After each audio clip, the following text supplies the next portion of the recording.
Good afternoon. I'm going to step through an example of a jobs presentation to give you an idea of one way to do the jobs presentation that you're all required to do. This is not the only way to do it, but this was the way that I did it. So this is a job that I had when I was in my 20s. And as you saw on the title slide, it was as a ship's navigator.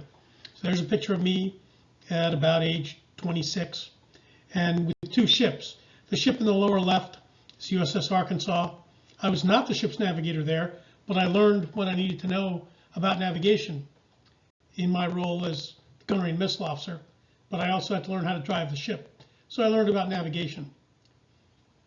And that's, of course, after having had navigation for 2 semesters in college. The ship on the right is the USS Raleigh, which is a landing ship designed to carry about 1,000 Marines. And I was the navigator of that ship for almost 2 years.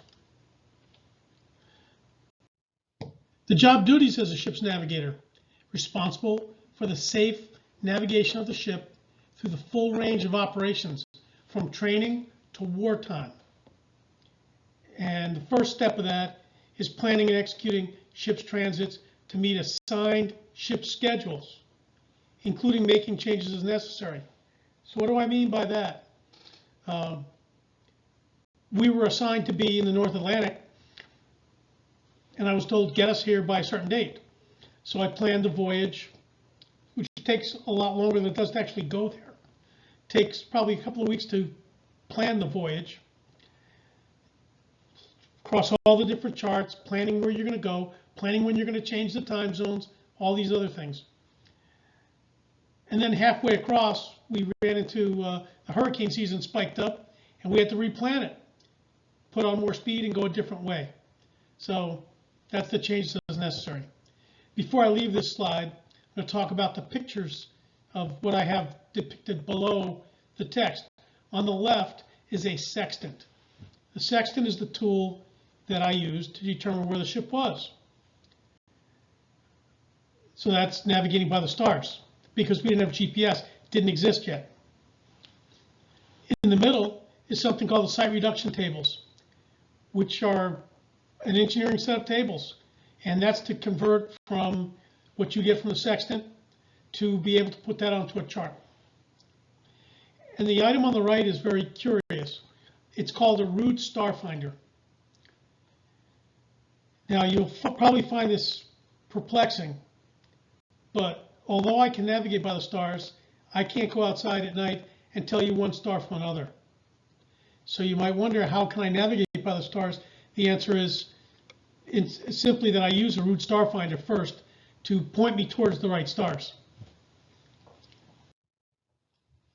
This is a picture of a chart, nautical chart, pretty important tool for a navigator.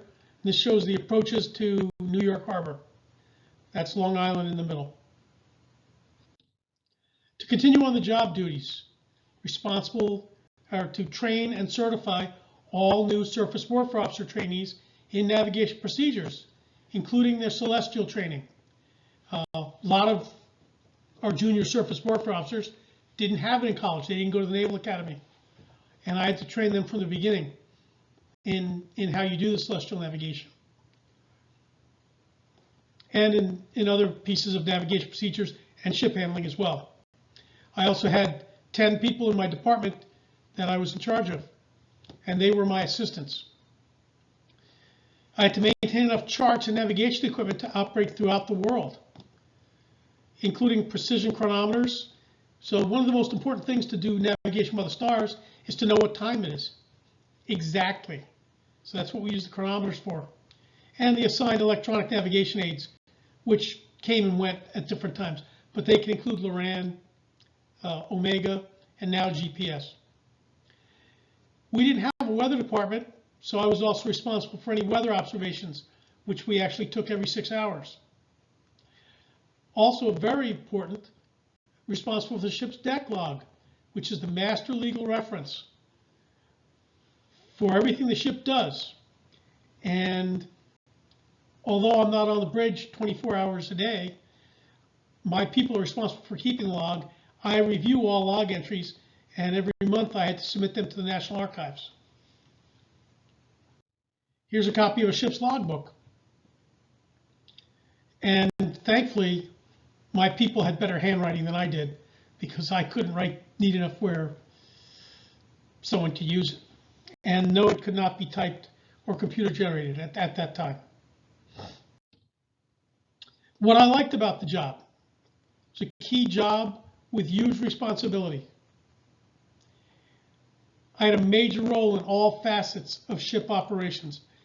Nothing went on that the Navigator was not involved in.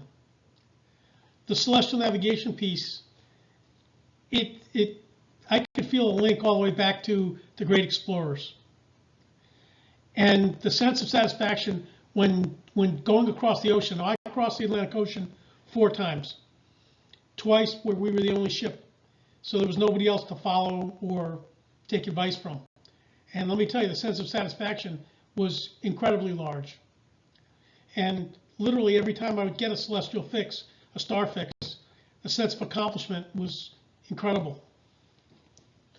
It was like beating the ultimate boss level. What I didn't like about it, it's a key job with huge responsibility. Should sound familiar, but I didn't get a lot of sleep. I was aboard 19 months, and we were gone 14 to 19. I never slept more than 5 hours in one night, and then never more than 3 hours at one time when we were underway. And if someone else screwed up, I was at least partially responsible. I was responsible for the ship being where it was supposed to be at all times, even when I was not on the bridge. Again, I had a major role in all facets of the operations. Well, things change constantly, and revised plans and solutions were needed immediately. You don't have a lot of time to fix things. And the celestial navigation and the voyage planning for routes, etc., are really hard. And there's not always a lot of help out there.